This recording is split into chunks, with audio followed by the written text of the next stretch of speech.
May mga panaginip na parang simpleng imahinasyon lang ng utak. Pero may ilan na kapag naranasan mo, mag-iiwan ng malamig na pakiramdam sa dibdib. Isa sa mga ito ay ang makita mo ang sarili mong mamatay sa mismong panaginip mo.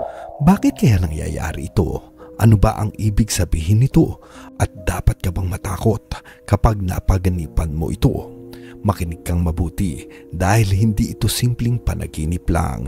Maaaring may gustong sabihin sa iyo ang iyong subconscious, o baka naman may babala na gustong iparating sa iyo ang kapalaran.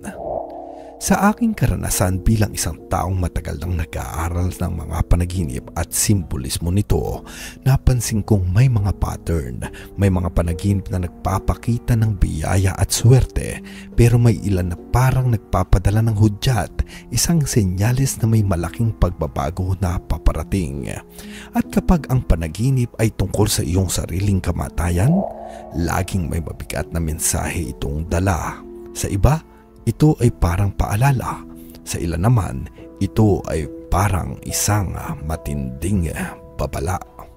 Una sa lahat, malinaw nating itatama kapag napaginipan mo na namatay ka, hindi ito nangangahulugang mamamatay ka rin sa totoong buhay. Ngunit sa mundo ng interpretasyon ng panaginip, ang kamatayan ay simbolo ng pagtatapos at pagbabago. Ito ay maaaring magpahiwatig na may isang yugto ng buhay mo na matatapos na. Pwede ito isang relasyon na hindi na gumagana, isang trabaho na matagal mo nang gustong iwan, o isang ugali na handa mo nang talikuran. Sa psychology, ito ay tinatawag na death of the old self. Ibig sabihin, handa ka nang magbago at maging ibang tao. Pero minsan, dumadaan muna tayo sa mahirap na proseso bago tuluyang magbukas ang bagong pintuan. Ngunit hindi lahat ng panaginip ng kamatayan ay pare-pareho. Kapag sa iyong panaginip ay malinaw mong nararamdaman ang matinding takot, hirap sa paghinga o pakiramdam na wala kang magawa, ito ay posibleng sumasalamin sa matinding stress o problema na pinipilit mong takasan sa totoong buhay. May ilan ding naniniwala na ito ay isang babala na kung patuloy mong babaliwalain ang iyong kalusugan, emosyon o relasyon, may darating na sitwasyon na mapipilitan kang harapin ang mga kinatatakutan mo.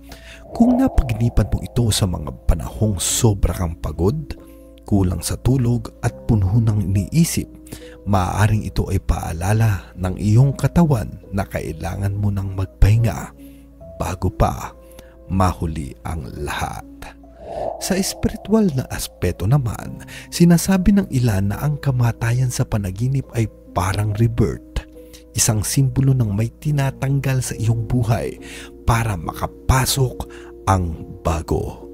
Ngunit may mga kwento rin kapag napaginipan mo ito ng paulit-ulit, lalo na sa parehong lugar o eksena, ito ay itinuturing na mensahe mula sa mas mataas na dimensyon. Para bang may espiritu na gabay na gusto kang ihanda para sa isang malaking pagbabago. Maaari itong maging mabuti o masakit, depende sa mga desisyon na gagawin mo ngayon. At kung minsan, ito rin ay sumasalamin sa mga bagay na pinipilit mong kalimutan, pero ang iyong subconscious mind ay pilit itong ibinabalik sa iyo. Kung napaginipan mo na namatay ka, ito ang mga dapat mong gawin. Mag-reflect. Ano ba ang mga bagay sa buhay mo na alam mo nang hindi mabuti para sa iyo, pero pilit mo pa rin kinakapitan? Ayusin ang kalusugan. Minsan ito ay paalala ng katawan na alagaan ang sarili bago pa lumala ang iyong kondisyon. Ayusin ang relasyon. Kung may tampuhan o sama ng loob sa mga mahal mo, baka ito na ang sign para magpatawad ka, o kaya naman ay humingi ka ng tawad. Tanggapin ang pagbabago. Huwag kang matakot magsimula ulit.